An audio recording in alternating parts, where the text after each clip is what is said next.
कोटि सूर्य समप्रभ निर्विघ्नं कुरु मे देव सर्वकार्येषु सर्वदा। अभीप्सितार्थ सिद्ध्यर्थं पूजितो यः सुरागणे सर्वविघ्नहरस्तस्मै श्री गणाधिपते नमः। सर्वमंगलमांगल्ये शिवे सर्वार्थसाधिके शरण्ये त्र्यंबके गौरी नारायणी नमोस्तुते।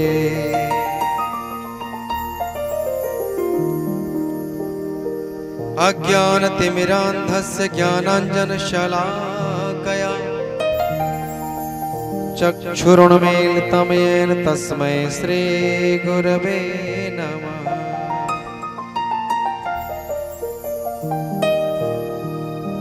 नारायणं नमस्कृत्य नरं चैव नरोत्तमं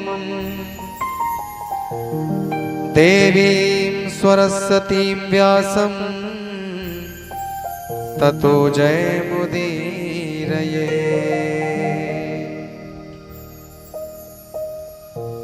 मनोजवं मारुततुल्यवेगं जितेन्द्रियं बुद्धिमतां वरिष्ठं वातात्मजं वानरयूथमुख्यं श्रीरामदूतं शरणं प्रपद्ये। जय गोपीचित्तचोर प्रभु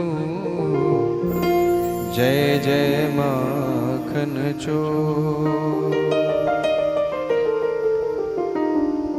मोर मुकुट कटकाछनी कर मुरली उर्माल यह बानिक मो मन बस्यो सुसदा बिहारी लाल। बोलिए बाल कृष्ण लाल की जय। भागवत महापुराण की जय। सुखदेव जी महाराज की जय।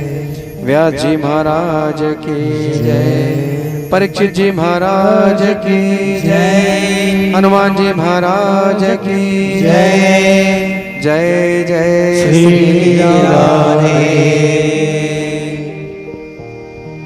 आइए अपने मन और अपनी वाणी को पवित्र करते हुए हरि नाम का आश्रय लेते हुए शब्द रूपी पुष्प भगवान के चरणों में अर्पित करते हैं।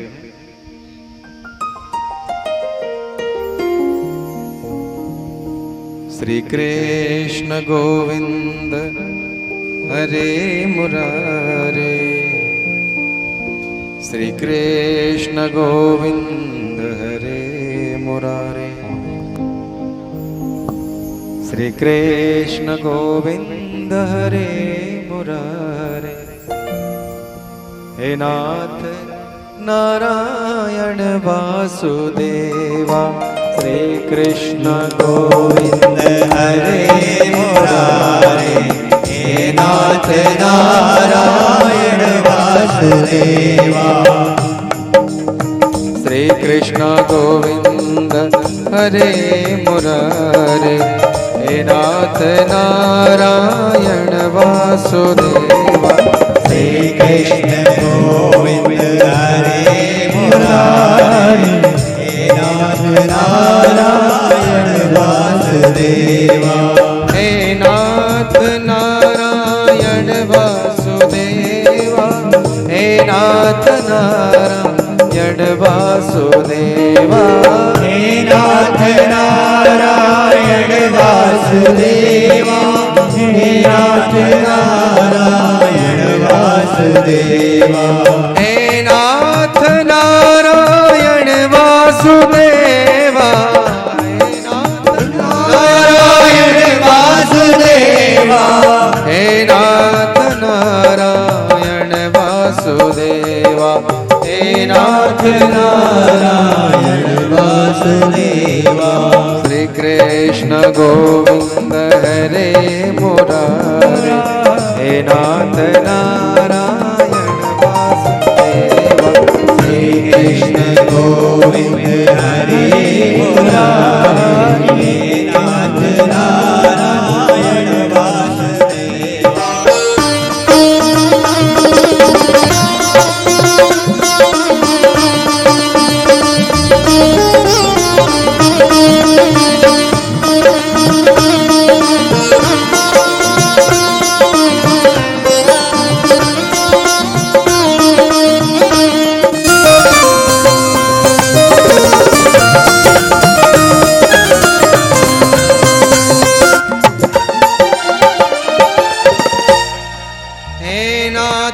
नारायण वासुदेवा, हे नाथ नारायण वासुदेवा, हे नाथ नारायण वासुदेवा, हे नाथ नारायण वासुदेवा, हे नाथ नारायण वासुदेवा, हे नाथ नारायण वासुदेवा, हे नाथ नारायण वासुदेवा, हे नाथ नारायण वासुदेवा।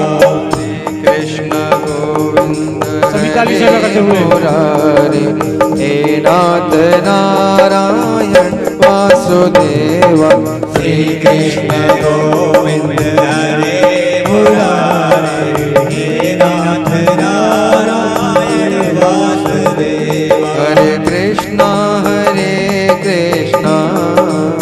कृष्णा कृष्णा हरे हरे, हरे कृष्णा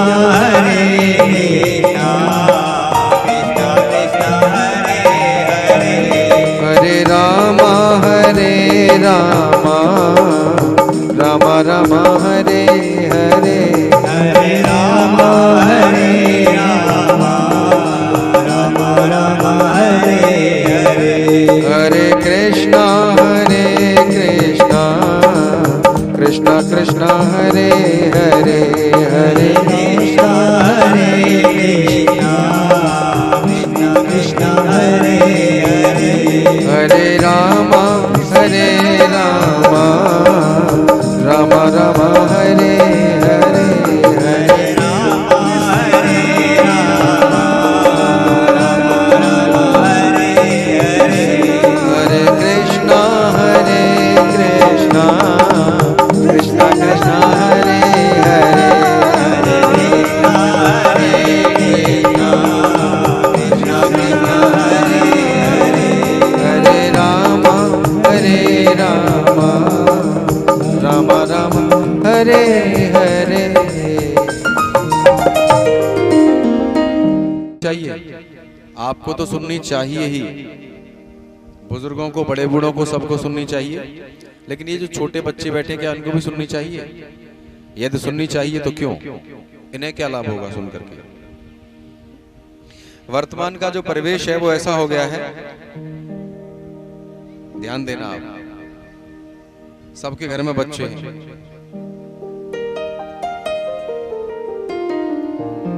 और सभी बच्चे पढ़ लिख रहे हैं। इस समय जो दौर चल रहा है वो पढ़ने लिखने का दौर चल रहा है कि नहीं? लेकिन एक चीज का अब अभाव होता जा रहा है। किसका अभाव आपको पता है? बच्चों में किसका अभाव होता जा रहा है? नैतिकता का पतन होता जा रहा है। संस्कार बच्चों से दूर होते जा रहे हैं।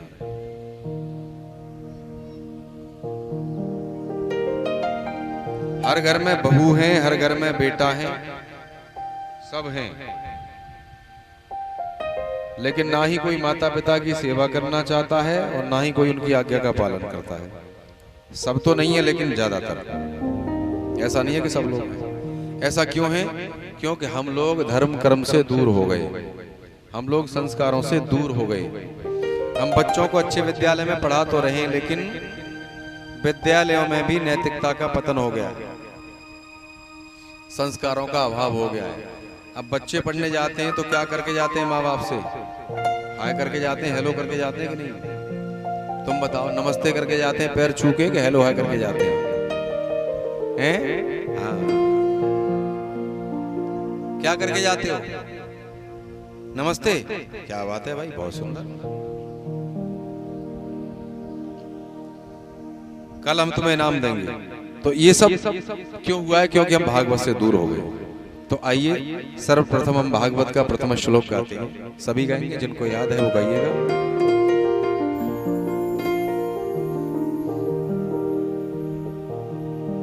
सच्चिदानंद रूपाय विषमोत्पत्त्यादिहेतवे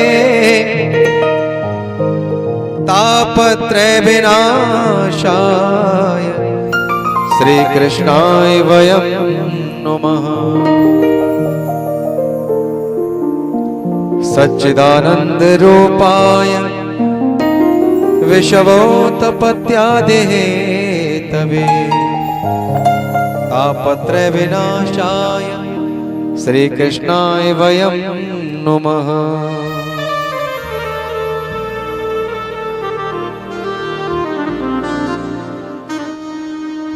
वेदों में भगवान के 3 रूप बताए गए, सत्य, चित्त और आनंद। सत्य का मतलब सत्य, ट्रू।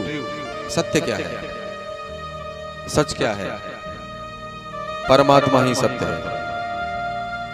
भगवान भोलेनाथ कहते हैं कि हे देवी पार्वती, उमा कहूं मैं अनुभव अपना, सत हरि भजन जगत सब सपना। वे कहते हैं कि परमात्मा का भजन ही सत्य है, ईश्वर ही सत्य है, बाकी मिथ्या है। तो सत्य, चित्त माने प्रकाश, और आनंद तो आनंद है भैया। तो परमात्मा के 3 रूप बताए गए, सच्चिदानंद, संधि विच्छेद कर दिया, सत धन चित्त धन आनंद। विषवोत्पत्त्यादि हेतवे, जो जगत की उत्पत्ति, पालन और लय के हेतु, जिनका आश्रय लेने से, जिनकी शरण लेने से तीनों तापों की निवृत्ति हो जाती है। दैहिक, दैविक और भौतिक ताप, तीनों दुखों की निवृत्ति हो जाती है, तीनों दुख दूर हो जाते हैं। कौन कौन से दुख? दैहिक ताप, शारीरिक कष्ट, दैवीय आपदा और भौतिक, जिनकी शरण लेने से तीनों दुख दूर हो जाते हैं, उन भगवान कृष्ण को हम सभी प्रणाम करते हैं। द्वितीय श्लोक में सुखदेव जी को प्रणाम किया गया।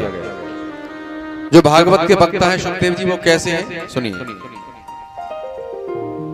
यम प्रव्रजन्तमनुपेतमपेत कृत्यम, द्वैपायनो विरह कातर आजुहाव, पुत्रेत तन्मयतया तरवोऽभिनेदुष, तम सर्वभूत हृदय मुनिमानतोऽस्मि। शरीर पर केवल एक लंगोट पहनते हैं जिन्होंने भागवत कथा सुनाई। कौन?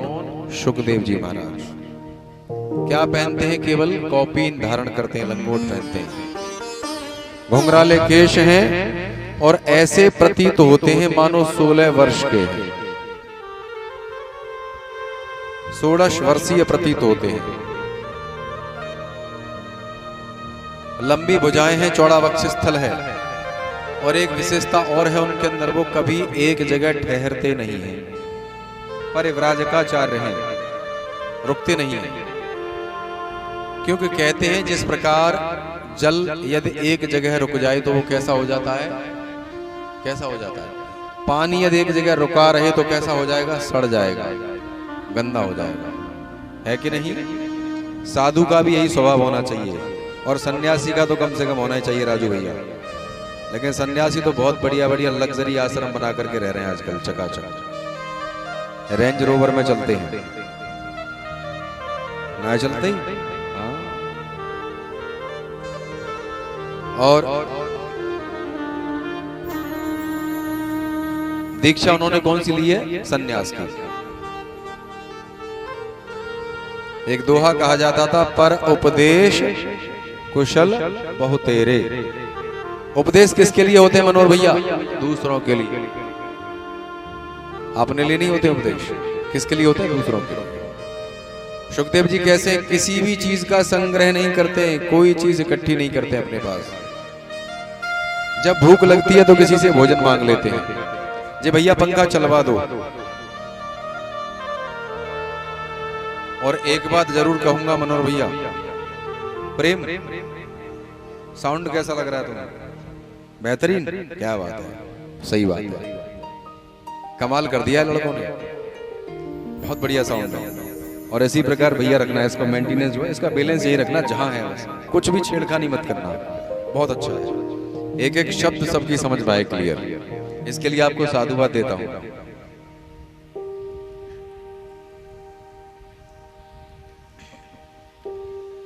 तो द्वितीय श्लोक में सुखदेव जी को प्रणाम किया गया। सुखदेव जी परिव्राज का आचार्य हैं, कभी एक जगह ठहरते नहीं है, घूमते रहते हैं, जहां भूख लगती है वहां मांग करके भोजन कर लेते हैं।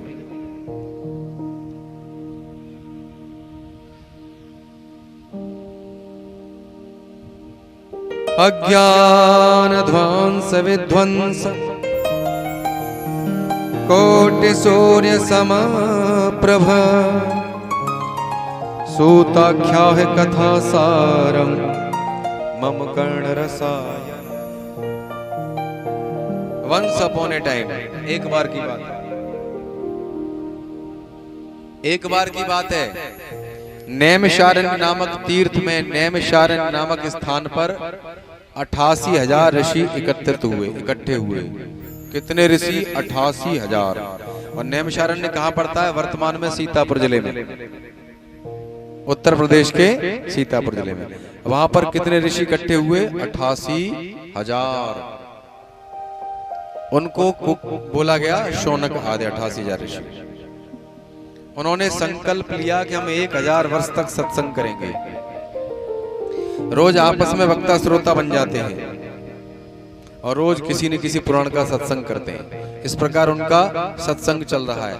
एक दिन वहां पर अचानक एक युवा संत आए, जिनकी अवस्था 25-26 वर्ष की है, जिनको पुराणों में सूत जी के नाम से जाना जाता है। सूत जी आए और जो 88,000 ऋषि हैं, शौनकाद बड़ी बड़ी लंबी उम्र वाले हैं महाराज, बड़ी बड़ी लंबी दाढ़ी है, बड़ी बड़ी लंबी जटाएं हैं उनकी। कोई 100 वर्ष का, कोई 150, कोई 250, कोई 500, कोई 1000 वर्ष का। जैसे ही वहां पर सूत जी आए, सूत जी को सभी ने उठ करके प्रणाम किया। प्रणाम करके पूजन करके उच्च स्थान पर बिठाया और उनसे प्रश्न कर दिया कि हे सूत जी महाराज, आप बड़े उचित समय पर आए हैं। जब आ ही गए हैं तो कृपा करके आप हमें किसी ऐसी कथा का श्रवण कराइए, ऐसा अनुभव हो मानो हम अमृत पान कर रहे हैं, कथा सुन नहीं रहे, लगे कि हम अमृत पी रहे हैं। शौनक जी प्रसन्न हो गए, बोले बड़ी सुंदर बात है। और कहते हैं शौनक जी सूत जी से कि महाराज, जगत में ऐसा क्या है जिसको करने से मन शुद्ध हो जाता है? मन में क्या क्या भरा पड़ा है मनोहर भैया? क्या क्या भरा पड़ा है मन में? तंबाकू, गुटखा, बीड़ी, सिगरेट आदि आदि। और क्या क्या भरा पड़ा है? काम, क्रोध, लोभ और मोह, मत्सर आदि विकार भरे पड़े हैं। तो ऐसा क्या है दुनिया में जिसको सुनने से मन कैसा हो जाता है? शुद्ध हो जाता है, मन की शुद्धि हो जाती है। कितनी भागवत कथा सुन लेना, जब तक मन शुद्ध नहीं हुआ तो भागवत कथा सुनी ही नहीं है। आपको गर्मी लग रही है? हाँ, कनेक्शन हो गया इसके पंखा छोटा है, ठीक है, कर देना, कोई नहीं, पसीने में तर हो रहे हैं इसलिए कह रहा हूं।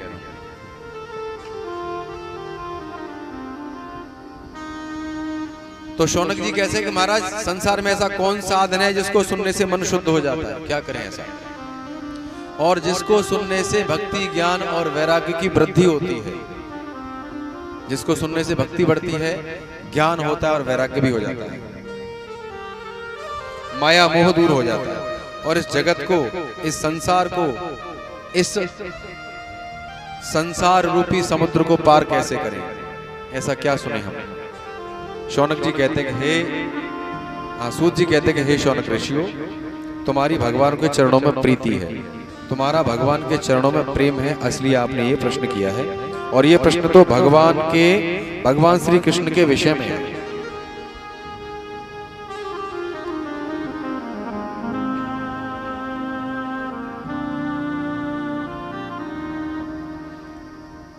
एतस्माद् परं किंचन मनः शुद्धेन विद्यते, जन्मांतरे भवेत पुण्यम तदा भागवतं लभेत। ये प्रश्न तो भागवत के संबंध में है, ये प्रश्न तो भागवत के विषय में है। और जब कई जन्मों का पुण्य उदय होता है तब क्या सुनने के लिए मिलती है? भागवत कथा। जब हमारे कई जन्मों के कर्म संचित हो जाते हैं, शुभ कर्म संचित हो जाते हैं, तब हमें भागवत कथा सुनने के लिए मिलती है। आज ये जो कथा का आयोजन हो रहा है इसी प्रांगण में, ये पूरे 8 वर्ष बाद हो रहा है। क्यों दादा? 8 साल तो हो गई होंगी। 8 हो गई, कम हो गई? 8 साल हो गए, पूरे 8 वर्ष बाद। और एक बात और कहूंगा मैं, चाहे कितना भी कुछ कर लेना, जब तक उसकी कृपा नहीं होगी, जब तक उसकी कृपा नहीं होगी तब तक आयोजन नहीं हो सकता। 8 साल तो हो गई, मुझे याद आ रहा है।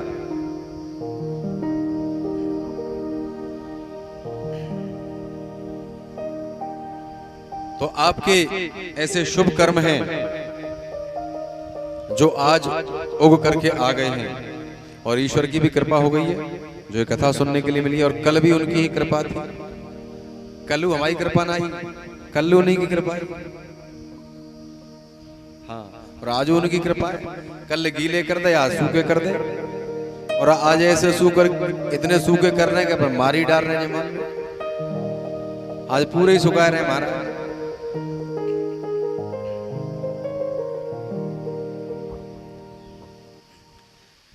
तो सूत जी कहते हैं कि हे शौनक ऋषियों, ये जो आपका प्रश्न है भगवान श्री कृष्ण के विषय में है, भागवत के विषय में है।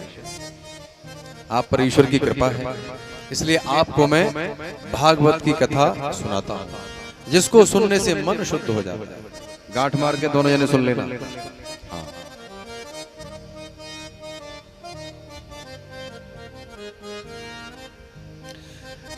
पूर्व काल में, यानी पुराने जमाने में, पहले समय में परीक्षित ने इस कथा का श्रवण किया तो उनको 7 दिन में ही मुक्ति मिल गई। परीक्षित को 7 दिन में ही भागवत कथा सुनने से क्या हुआ? मोक्ष की प्राप्ति हो गई। अच्छा, मोक्ष क्या होता है? मोक्ष होता है आने जाने से छुटकारा पाना, बार बार जन्म लेना और बार बार मर जाना। फिर हमारा जन्म नहीं होता है।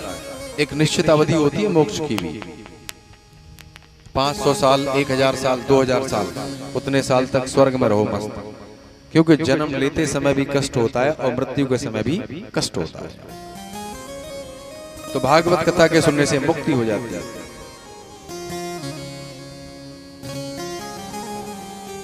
आइए अब मैं तो वो कथानक सुनाता हूं।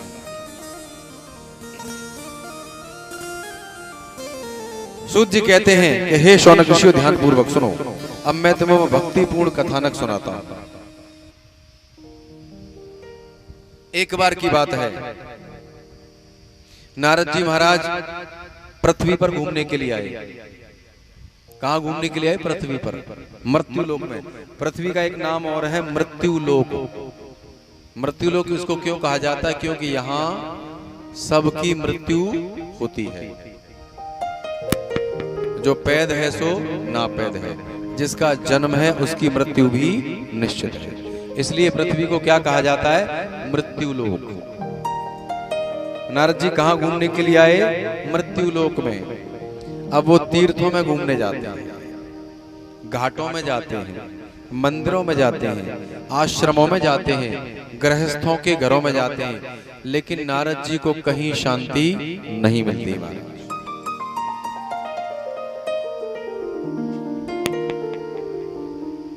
अच्छा, एक बात बताओ मुझे, आनंद में हो तुम? बिल्कुल कोई टेंशन ना है, चकाचक।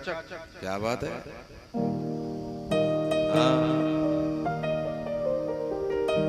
पहले प्राणी हैं आप, बहुत दिनों बाद जो मुझे मिले हैं, जो ये कह रहे हैं कि मैं आनंद में हूं। वरना जो कहते हैं कछु मत पूछो महाराज, बहुत परेशान है। कछ पूछो ही मत, कछ क्यों ही मत। बहुत अच्छी बात है, और मैं तो ये शुभकामनाएं देता हूं कि आप आनंद में ही रहें। ये व्यासपीठ से कामना करता हूं कि आप आनंद में ही रहें। जैसा कि आपका नाम है मनोहर, संधि विच्छेद कर दीजिए, बहुत सुंदर अर्थ है आपके नाम का। तो नारद जी घूम रहे हैं, लेकिन उन्हें कहीं शांति नहीं मिली महाराज। जहां गए वहां हाई हाय। आश्रमों में भी शांति नहीं है। कौन से आश्रमों में? जो महात्माओं के आश्रम होते हैं। और एक ध्यान कर लेना, महात्माओं में भी वर्चस्व की जंग है। अभी एक कथा हमने हरिद्वार में करी, इतने बड़े बड़े आश्रम बन रहे राजू भैया, जिसका कोई जवाब नहीं है। किसी राजा के महल नहीं होंगे, ऐसे महात्माओं के आश्रम है। लेकिन इतना होने पर उन्हें चैन न है बेचारे महात्मा, उन्हें ज्यादा टेंशन है।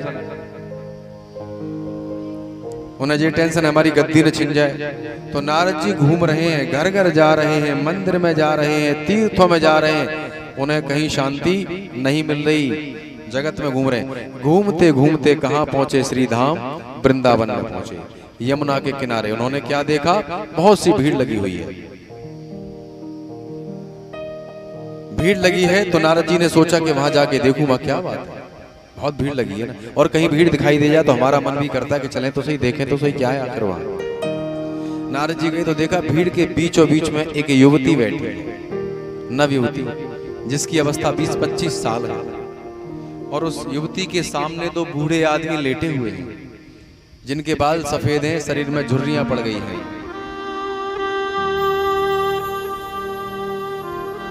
वो युवती बैठी बैठी रो रही है। सैकड़ों युवतियां उसकी सेवा कर रही हैं। भीड़ लगी है उसके सामने। उस युवती ने जैसे ही नारद जी को देखा,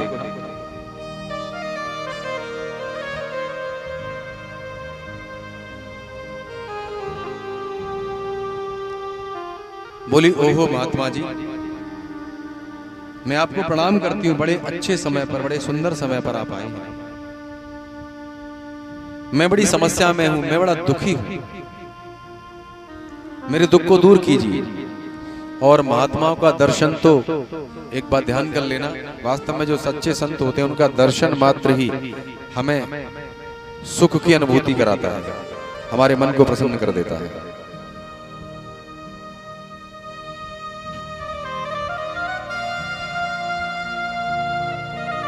नारद जी ने कहा कि देवी जी, सबसे पहले मुझे आप अपना परिचय दीजिए कि तुम कौन हो, और ये जो दो बूढ़े आदमी तुम्हारे सामने लेटे हैं ये कौन है?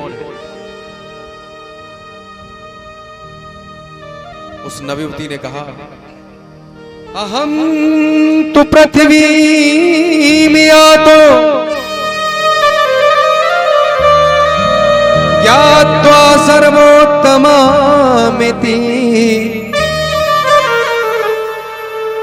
पुष्करम च प्रयागम च काशी गोदावरी तथा। नारद जी इन सारे तीर्थों में गए हैं, उसके बाद वृंदावन में आए हैं। यहाँ पृथ्वी आवाज करती है, पृथ्वी उत्तर देती है कि मैं कौन हूं, अपना परिचय बताती है। अहम ते भक्तिरित ख्याता हेमो में तनियो मतौ ज्ञान वैराग्य नामानो कालयोगे न जर्जरो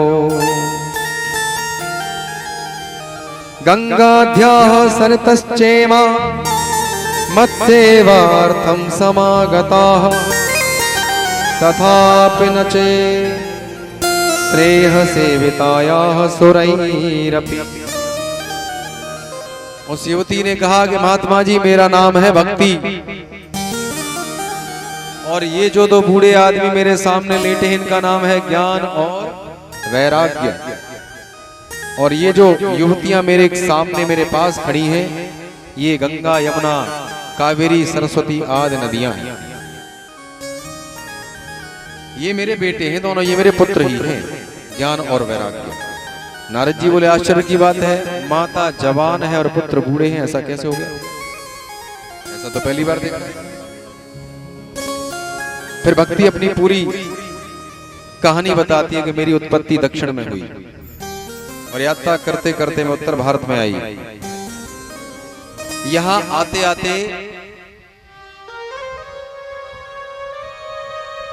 जैसे मैं दक्षिण से चली तो गुजरात में आकर के पूर्णतया मैं भी क्षीण हो गई थी। लेकिन जैसे ही मैंने वृंदावन में यहां प्रवेश किया तो मैं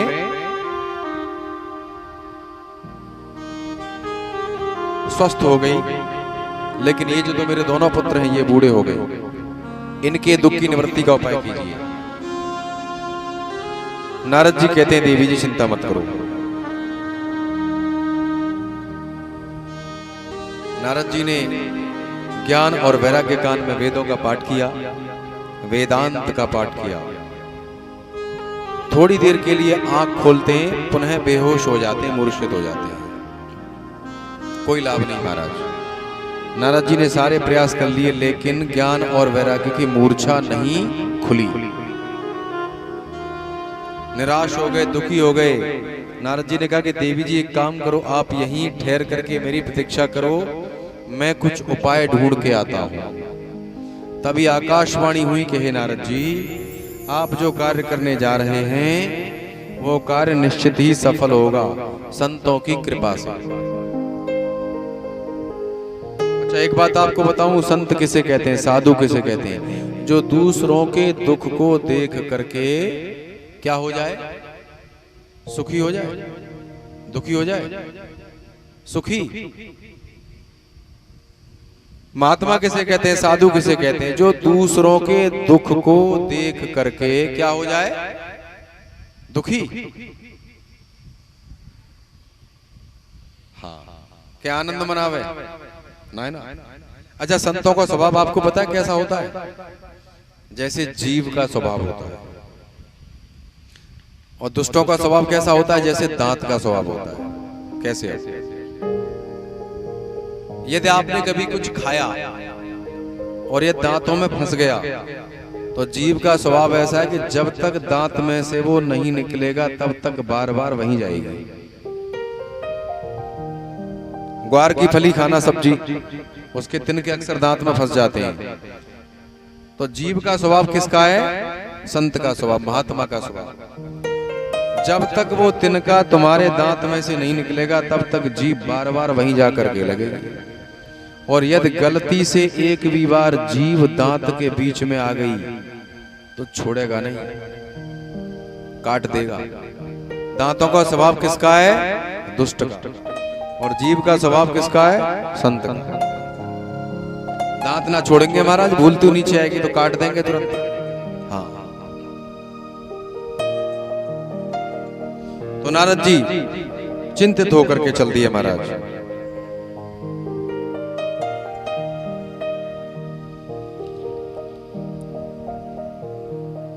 चलते चलते बद्रीनाथ धाम में पहुंचे, जहां पर उनकी भेंट सनकाद ऋषियों से हुई है। सनकाद ऋषियों को अपने दुख का कारण बताया। उन्होंने कहा कि हे नारद जी महाराज, आप ज्ञान और वैराग्य के लिए भागवत कथा का श्रवण कराओ। इसका श्रवण करने से उनका दुख दूर हो जाएगा। नारद जी कहते हैं कि महाराज, मैंने वेद वेदांत का पाठ कर लिया, उससे दूर नहीं हुआ, भागवत से कैसे हो जाएगा? बोले चिंता मत करो, भागवत सभी ग्रंथों का सार है, निचोड़ है, इसमें कोई बुरी बात नहीं है। बद्रीनाथ धाम के और वृंदावन के बीच में एक बड़ा सुंदर जगह पड़ती है, एक बड़ा सुंदर तीर्थ पड़ता है जिसे कहते हैं हरिद्वार। थोड़ा सा इधर से चल के हम आते हैं और थोड़ा सा उधर से आप भक्ति ज्ञान और वैराग्य को लेकर के आओ। हरिद्वार में कथा होगी, बीच में पड़ता है हरिद्वार। और क्योंकि हरिद्वार में एक आनंद नाम का घाट है, उस घाट के किनारे एक बड़ा सुंदर बरगद का पेड़ है, जैसे यहाँ नीम का पेड़ है। तो ये बहुत पहले की बात है, लगभग 5000 वर्ष पहले की। उन्होंने कहा कि बरगद का पेड़ है इसलिए टेंट लगाने की जरूरत नहीं पड़ेगी। और उस पेड़ के नीचे बड़ी कोमल, साफ और स्वच्छ बालू बिछी हुई है, इसलिए मैट बिछाने की भी आवश्यकता नहीं पड़ेगी। और उस पेड़ के नीचे, बिल्कुल ठीक नीचे बीच में एक बड़ा सुंदर आसन बना हुआ है मिट्टी का, उस पर व्यास जी बैठ जाएंगे, हम बैठ जाएंगे, कथा होगी। आइए उधर से चल के आप। तो इस कथा का सारे संसार में हल्ला होगा। क्या बात है?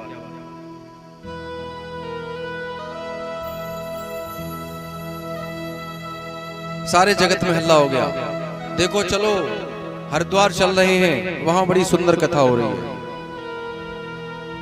बड़ा अच्छा आयोजन हो रहा है।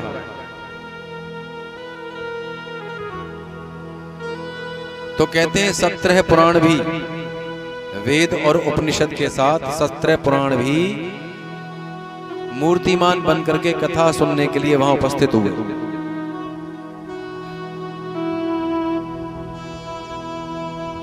चार आसन लगाए गए, किस किस के लिए? भक्ति, ज्ञान, वैराग्य और नारद जी के लिए 4 आसन लगाए गए। और उच्च स्थान पर कौन बैठे? सनकादि ऋषि कथा सुनाने के लिए। महाराज सनकादि ऋषियों ने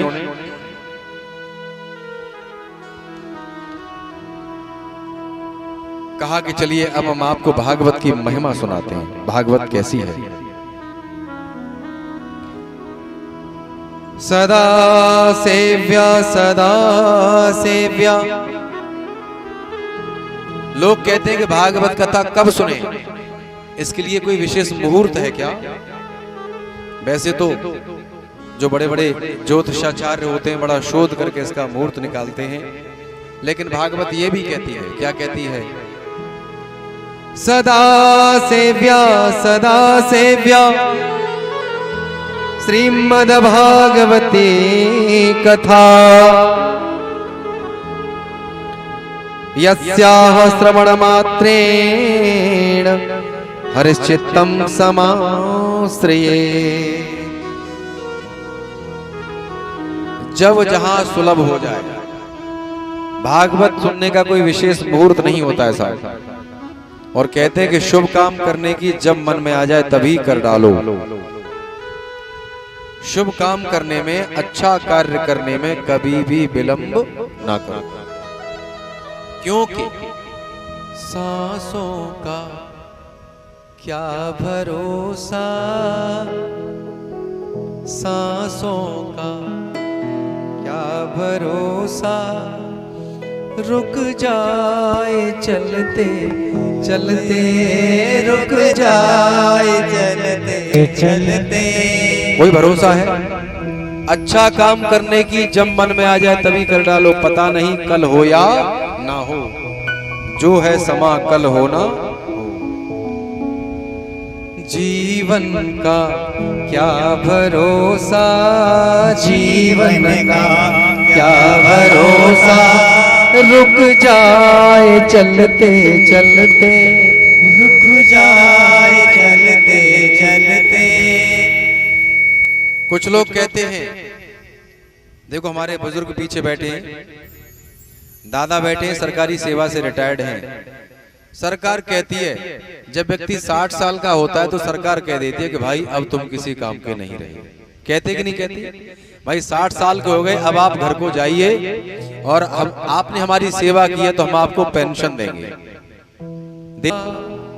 एक एक सांस कीमती है, बस सांस रुक गई तो काम खत्म, कुछ नहीं है। फिर ऐसे बुजुर्ग मिलते हैं, मैंने भजन कर ले, बोले महाराज भजन करेंगे न, नाती की शादी और कर लें। और इसी प्रांगण में यहाँ 4, 5, 6 कथाएं हो चुकी हैं। हो चुकी कि नहीं हो चुकी? अरे संसार के काम भी होते रहेंगे और ये काम भी होता रहता है, ये काम भी आवश्यक है। जैसे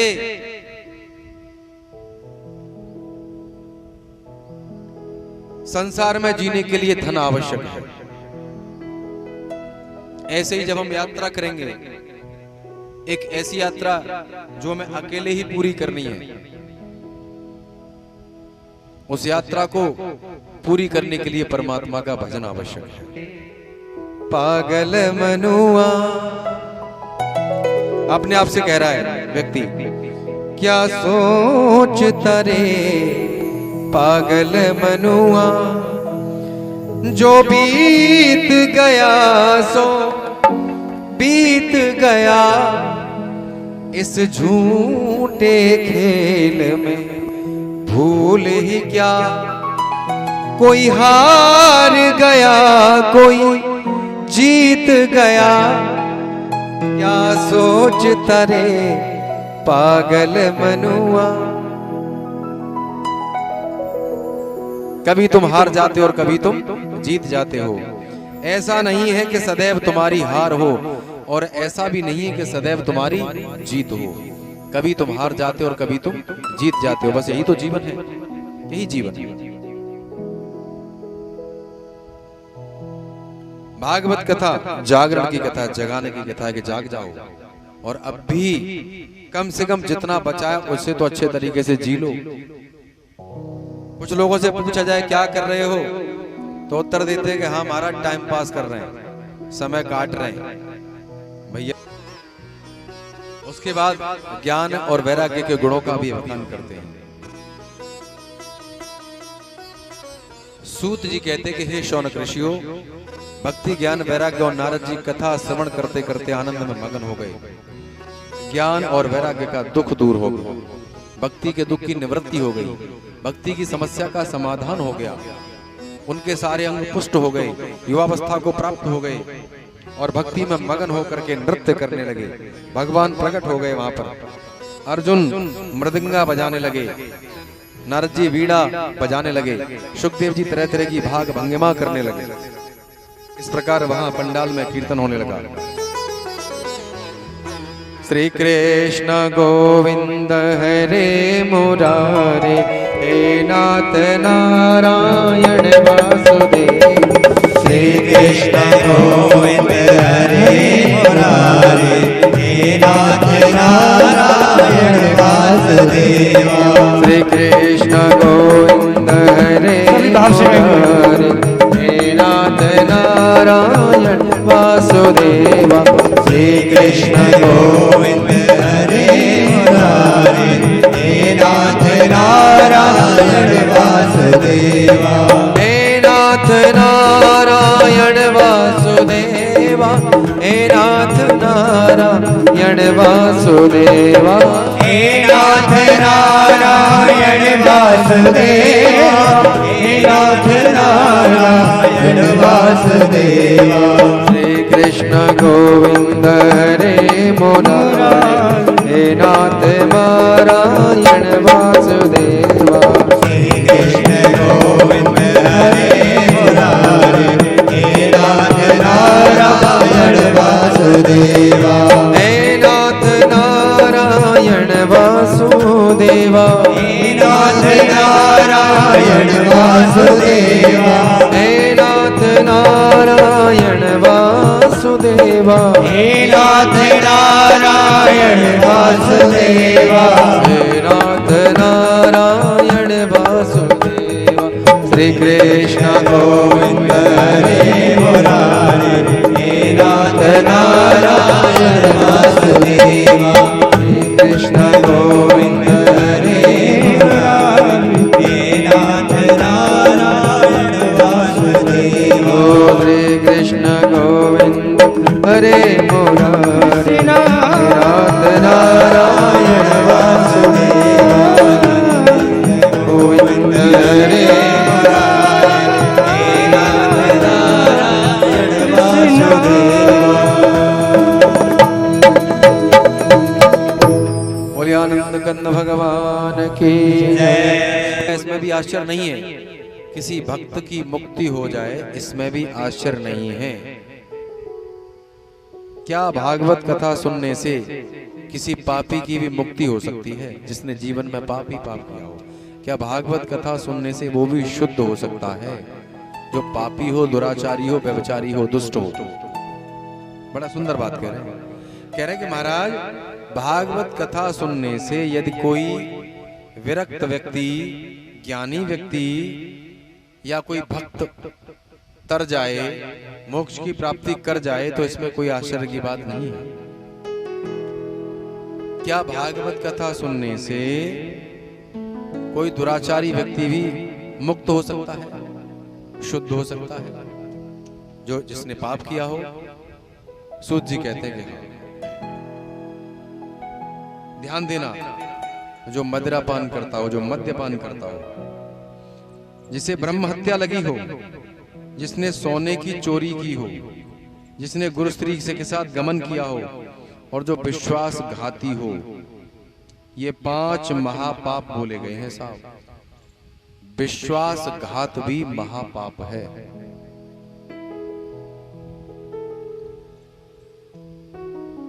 ये ध्यान कर लेना, ये महापाप में आता है विश्वासघात करना। क्या ऐसे व्यक्ति भी मुक्त हो सकते हैं? तब सूत जी कहते कि शौनक ऋषियों, इसके विषय में आपको एक प्राचीन कथानक सुनाता हूं।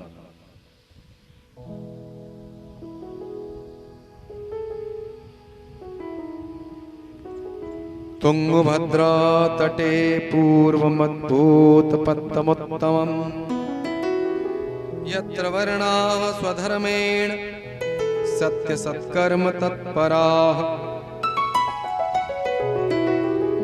पूर्व काल में तुंगभद्रा नदी के किनारे एक उत्तम नगर था, एक अनुपम नगर था। उसमें आत्मदेव नाम के ब्राह्मण रहते थे जो वर्णाश्रम धर्म का पालन करते थे। आत्मदेव नाम के ब्राह्मण रहते थे कहां? उत्तम नगर में, तुंगभद्रा नदी के किनारे। उनकी पत्नी जिसका नाम था धुंधुली, आत्मदेव गायत्री का जप करते थे। और ध्यान देना, ब्राह्मण को गायत्री का जप करना चाहिए।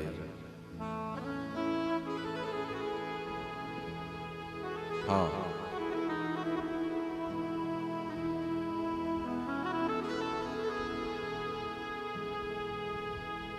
शास्त्र तो इतनी आज्ञा देते हैं कि जो गायत्री का जप न करता उस ब्राह्मण को दान न दे,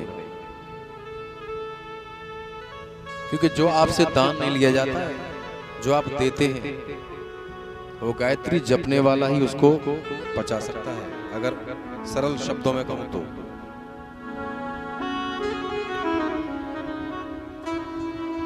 यूं किसी को नहीं दिया जा सकता है। हमारे गायत्री मंत्र वेद का सर्वोच्च मंत्र है।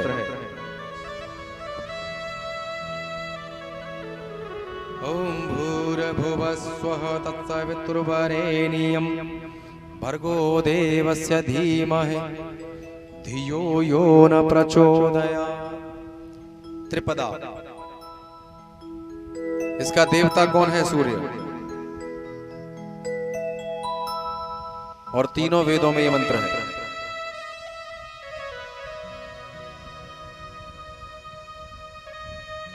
तो आत्मदेव नाम के ब्राह्मण थे, अनुपम नगर में रहते थे, उत्तम नगर में रहते थे। पत्नी थी घर में जिसका नाम था धुंधुली। आत्मदेव विनम्र थे, लेकिन मनोहर भैया एक बात बताऊं, पति और पत्नी के स्वभाव में जमीन और आसमान का अंतर था। जो ब्राह्मण देवता थे बड़े सरल सहज स्वभाव के थे, विनम्र थे, और धुंधुली थोड़ी कुटिल स्वभाव की थी, कर्कशा थी। रोज किसी न किसी से मोहल्ले में झगड़ा करती थी। जब तक झगड़ा नहीं होता था तब तक उसकी रोटी नहीं पचती थी। हाँ, और पंडित जी ऐसे महाराज कि कोई द्वेऊ कह ले तो कोई फर्क नहीं, विनम्र थे, शीलवान। एशान विद्यान तपोन दानम ज्ञानम न शीलम गुणो न धर्मः ते मर्तलोके भुव भारभूता मनुष्य रूपेण मृगाश्चरन्ति। सुभाषितानी के श्लोक में कहा जाता है विद्या ददाति विनयम। विद्यावान व्यक्ति के अंदर विनम्रता होनी चाहिए, ध्यान कर लेना। जिसके अंदर विनम्रता नहीं है वो विद्यावान नहीं है। पढ़ने लिखने के बाद भी जिसका स्वभावशील नहीं है, कैसा? ऐसी वाणी बोलिए मन का आपा खोए, औरन को शीतल करे आपहु शीतल हो। इतने मीठे बोलो कि सामने वाले को शुगर हो जाए, इतने मीठे बोलो। अच्छा एक बात बताऊं, जब वाणी कोई खेल है सब क्यों राजू भैया, तो वो आदमी लट्ठमार बात करते हैं और नेक मीठे बोल दो। जो बहू हैं घर में, उन बहुओं से कह रहा हूं, सास पूरे दिन काम करेंगे, तरकीब का है कि नेक सांझ को सास के पांव दबा दो, बस केवल 5 मिनट, गारंटी की बात है। बूढ़ी सासू उलूले काम करेंगे, सांझ को 10 मिनट केवल सेवा है, ज्यादा देर की सेवा ना है, 10 मिनट मुश्किल से।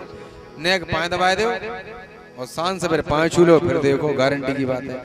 और जब कहूँ काम के माता जी मैं तुम्हारी किस्म बहुत परेशान हूँ, मेरे मूड में मत ठहरो, नेक तुम कर लो तो गारंटी की बात है बेचारी बड़ी बूढ़ी कर लेगी।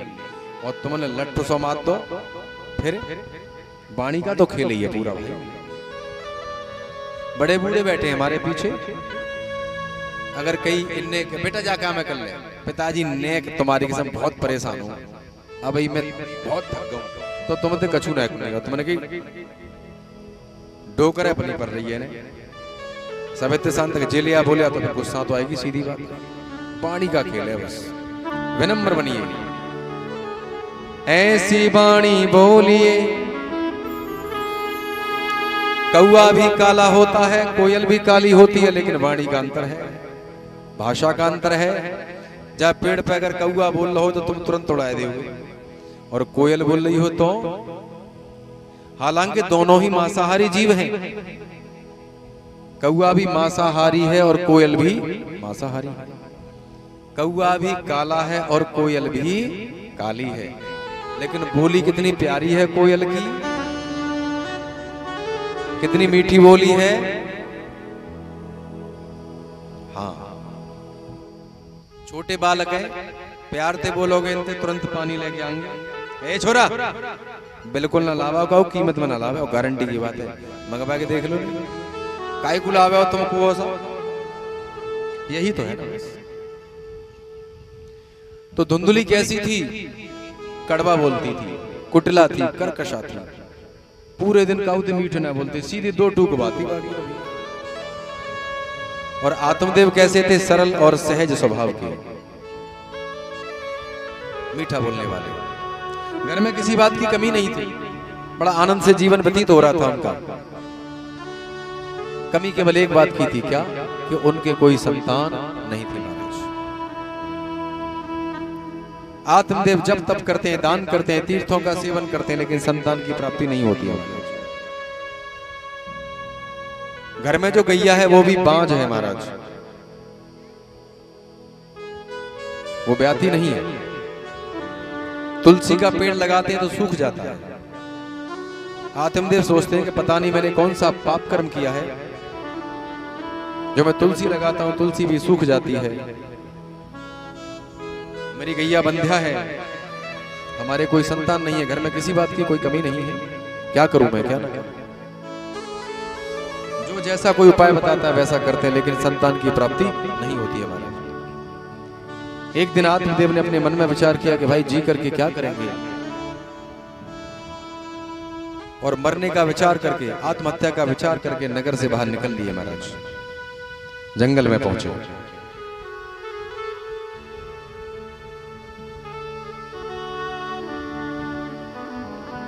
बोले अब तो हम मरेंगे, क्या करेंगे, किसके लिए जिए, किसके लिए करें, क्या करें। जंगल में जा रहे थे, मन में विचार करते करते सामने से एक महात्मा जी आ रहे थे, साधु आ रहे थे, संत आ रहे थे, और आत्मदेव इधर से जा रहे थे। क्या विचार करके जा रहे थे कि आत्महत्या करेंगे, मरेंगे। क्यों मरेंगे, क्योंकि हमारे कोई संतान ही नहीं है। किसके लिए करें और क्या करें, किसके लिए जिए और क्यों जिए।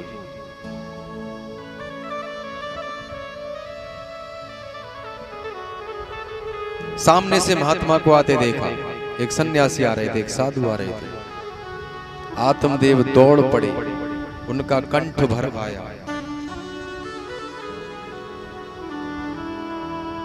रुंधे हुए कंठ से दौड़ करके उन्होंने महात्मा के चरण पकड़ लिए महाराज, पैरों पर गिर पड़े।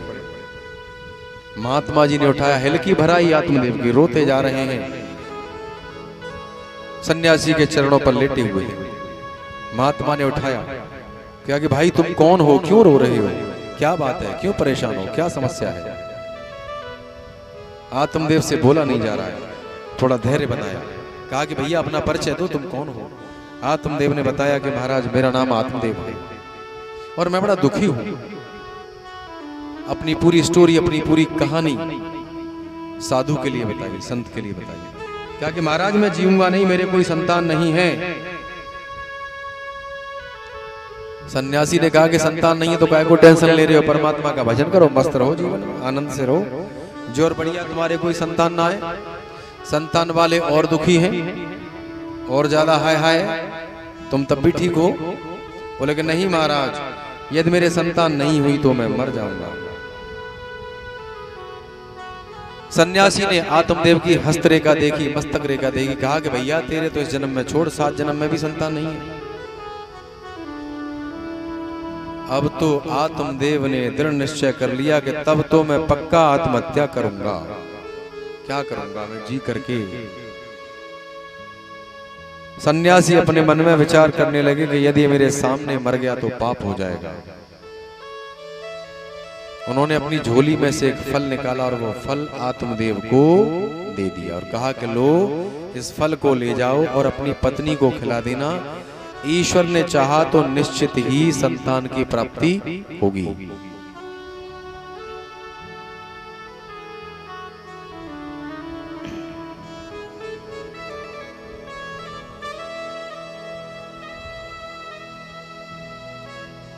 आत्मदेव परमात्मा का भजन करते करते चले जा रहे हैं। चले आओ,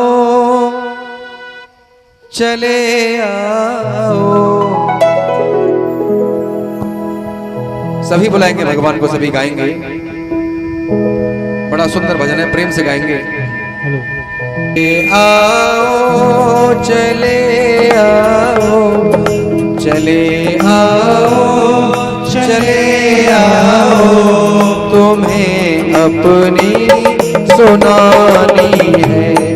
चले आओ, चले आओ, तुम्हें अपनी सुनानी है। देखिए सभी गाएंगे, परमात्मा को सुनानी है अपनी। क्या सुनानी है? चले आओ, चले आओ, तुम्हें अपनी सुनानी है। चले आओ, चले आओ, तुम्हें अपनी सुनानी है। क्या सुनानी है? ये मेरी आप बीती है, ये मेरी आप बीती है, ये मेरी ही कहानी है। ये मेरी आप बीती है, ये मेरी कहानी है। चले आओ, चले आओ, तुम्हें अपनी सुनानी है। चले आओ, चले आओ, तुम्हें अपनी सुनानी है।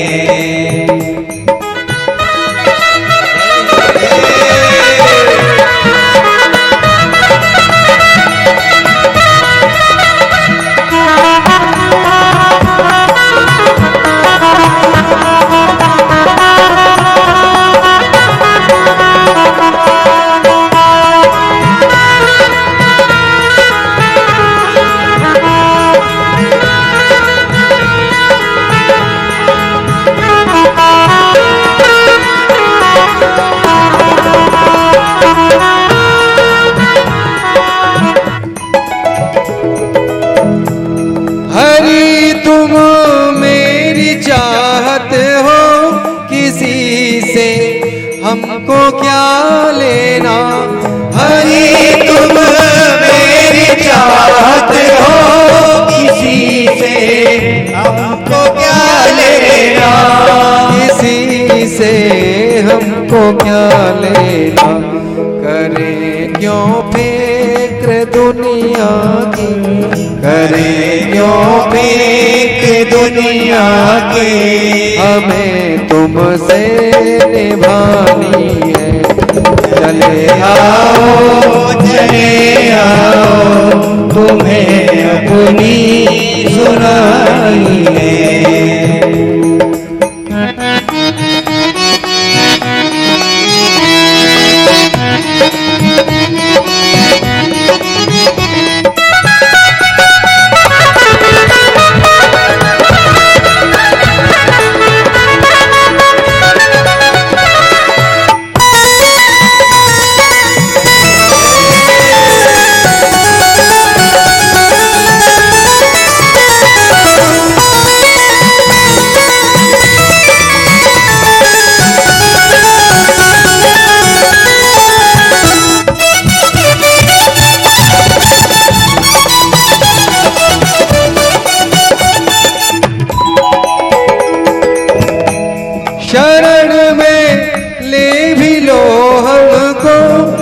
चरणों में ही रहने दो, शरण में ले लो मुझको, चरणों में ही रहने दो, ये चरणों में ही रहने दो।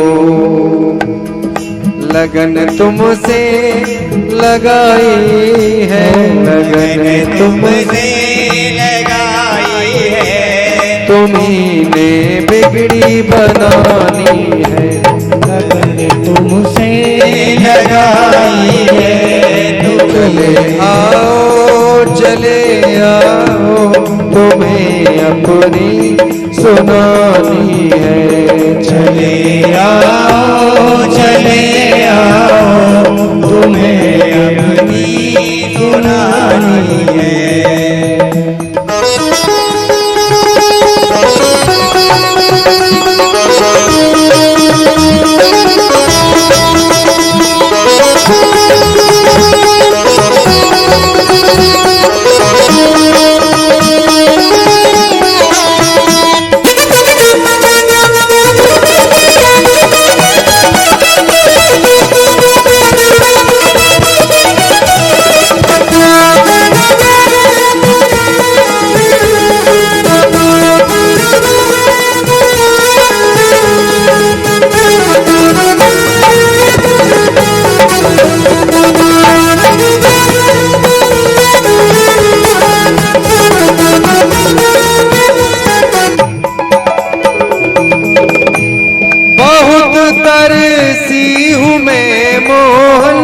बस एक फरे याद है तुमसे, बहुत तरसी हूँ मोहन की बस याद है तुमसे, बहुत तरसी हूँ मन मोहन, बस एक फरे याद है तुमसे, बस एक फरे याद है। जो दिल की बात दिल में है, जो दिल की बात दिल में है, वो तुमको ही बतानी है, जो दिल की बात दिल में है, वो तुमको ही बतानी है। चले आओ तुम्हें अपनी सुनानी है,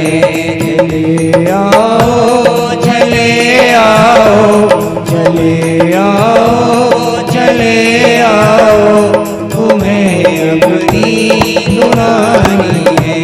ये मेरी आप बीती है, ये मेरी कहानी है, ये मेरी आप बीती है, ये मेरी कहानी है।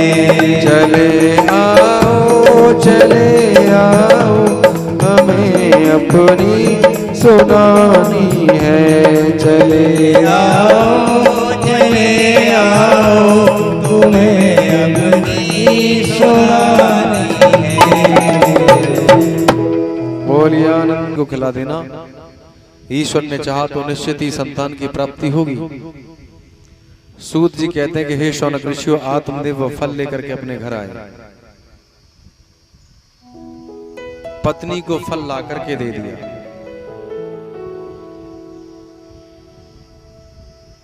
कहा कि देवी जी मुझे ये फल एक महात्मा जी ने दिया है, कहा कि इस फल को यदि तुम्हारी पत्नी खा लेगी तो तुम्हें संतान की प्राप्ति हो जाएगी।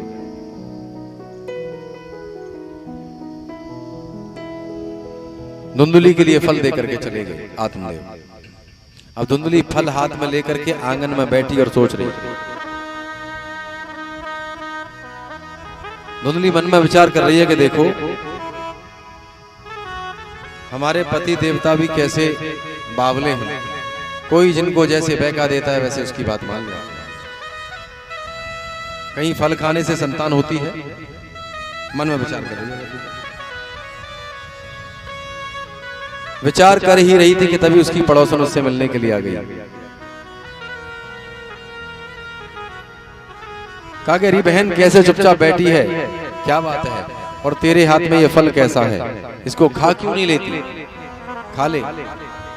धुंधली कहती है कि बहन क्या बताऊं, हमारे पति देवता को, हमारे ब्राह्मण को, हमारे पंडित जी को ये फल किसी महात्मा जी ने दे दिया है और कह दिया कि इस फल को अपनी पत्नी को खिला देना, इस फल को खाने से संतान हो जाएगी। अब अरे बहन तू ही बता, क्या फल खाने से संतान की प्राप्ति होती है? दोनों ही वार्तालाप कर रही हैं, दोनों विचार कर रही हैं। उसकी जो पड़ोसन थी उसने कहा कि भाई बहन सही कह रही है तू, फल खाने से संतान की प्राप्ति नहीं होती, ये सब बेकार की बातें हैं। धुंधली ने कहा कि अरे बहन मैं मान भी लूं कि फल खाने से संतान की प्राप्ति हो जाएगी, तो मैंने सुना है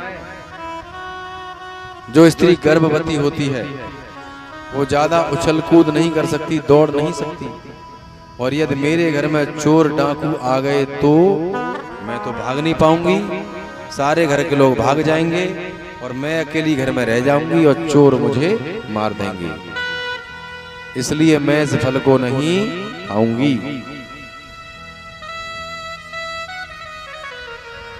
और दोनों वार्तालाप कर रही हैं। कभी कहती है गरीब बहन यदि ये कष्ट भी सह लिया जाए तो मैंने सुना है कि जब माता किसी संतान को जन्म देती है तो उसे बड़ा कष्ट होता है, और ये वास्तविकता है। संतान का तो जन्म होता ही है, लेकिन माता का भी दूसरा जन्म होता है, ध्यान कर लेना। हमारी माता बैठी है, जब माँ किसी संतान को जन्म देती है तो बच्चे का तो जन्म होता ही है, लेकिन साथ ही साथ माँ का भी दूसरा जन्म होता है। प्राण अपने लगा देती है बाजी में महाराज, और इसके बाद भी कहते हैं कि क्या करो तुमने हमारे ताए। हाँ सुन रही हो। पिता का दर्द पुत्र को कब पता चलता है पता है? जब वो पिता बन जाता है तो। मनोहर भैया पिता की जिम्मेदारी क्या होती है, पिता का दर्द क्या होता है, ये कब पता चलता है? जब हम स्वयं पिता बन जाते हैं तब ये होता है। तो धुंधली कहती है गरीब बहन यदि मैं ये कष्ट भी सह लूं तो मैंने सुना है जब माता किसी संतान को जन्म देती है तो उसे बड़ा कष्ट होता है, और मैंने तो अपने माता पिता के यहाँ कभी कष्ट नहीं देखा है, कोई काम नहीं किया। नहीं आया कि थोड़ा बहुत मैं काम करना पड़ता है, अपने पिताजी के यहाँ तो मैंने कोई काम ना करो, और सब ऐसा ही कहती हैं। इसलिए मैं इस फल को नहीं खाऊंगी। अपनी पड़ोसन के साथ बैठ करके वार्तालाप कर ही रही थी कि तभी उसकी बहन आ गई। उसकी बहन ने कहा कि तुम दोनों क्या वार्तालाप कर रही हो, क्या बात है? धुंधली ने अपनी बहन के लिए सारा वृतांत सुनाया, सारी बात बताई कि देख हमारे पंडित जी ये फल लेकर के आए और ऐसे ऐसे बात है। धुंधली की बहन ने कहा कि देखो बहन एक काम करो, समय के रहते मैं गर्भवती हूं, मेरे जो संतान होगी वो मैं तुम्हें दे दूंगी, और तुम एक काम करो इस फल की परीक्षा करने के लिए गैया को खिला दो।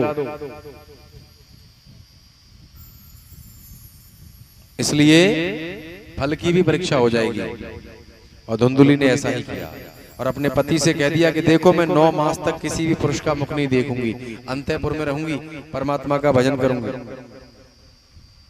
9 महीने बाद जब धुंधली की बहन के एक पुत्र पैदा हुआ, वो लेकर के उसके पास आई। धुंधली ने बदले में उसको धन दे दिया, पैसा दे दिया, और धुंधली ने आत्मदेव के पास अपने पति के पास संदेश भिजवाया कि मुझे पुत्र की प्राप्ति हुई है। आत्मदेव प्रसन्न हो गए, मगन हो गए, दान करने लगे। उनकी जो गैया थी उसने भी एक संतान को जन्म दिया महाराज। भागवत में आया है कि उसका शरीर मनुष्य के जैसा था, केवल कान उसके गाय के जैसे थे। उसका नाम गौकर्ण रखा। धुंधली के पुत्र का नामकरण करने के लिए पंडित जी आए। 10वें दिन नामकरण संस्कार होता है, ठीक है ना। लेकिन जो पंचांग के अनुसार नाम होता है उसे कोई रखता नहीं आजकल, अपने हिसाब से नाम रखते हैं सब लोग। धुंधुली ने पंडित जी से कहा कि पंडित जी महाराज मेरे छोरा को नाम मेरे जैसो रखियो, जैसी मैं हूं वैसो ही को नाम रखियो, तुम अपनी पत्रा बंद कर लो। तो पंडित जी ने नाम रख दो कहा। पंडित जी बोले कि तुम्हारा नाम धुंधुली और तुम्हारे छोरा को नाम धुंधकारी। अच्छा, नाम आजकल जो हम रख रहे हैं नाम का भी कुछ अर्थ होना चाहिए। कुछ तो ऐसे नाम है जिनका कोई मीनिंग ही नहीं है, जिनका कुछ अर्थ ही नहीं है भैया।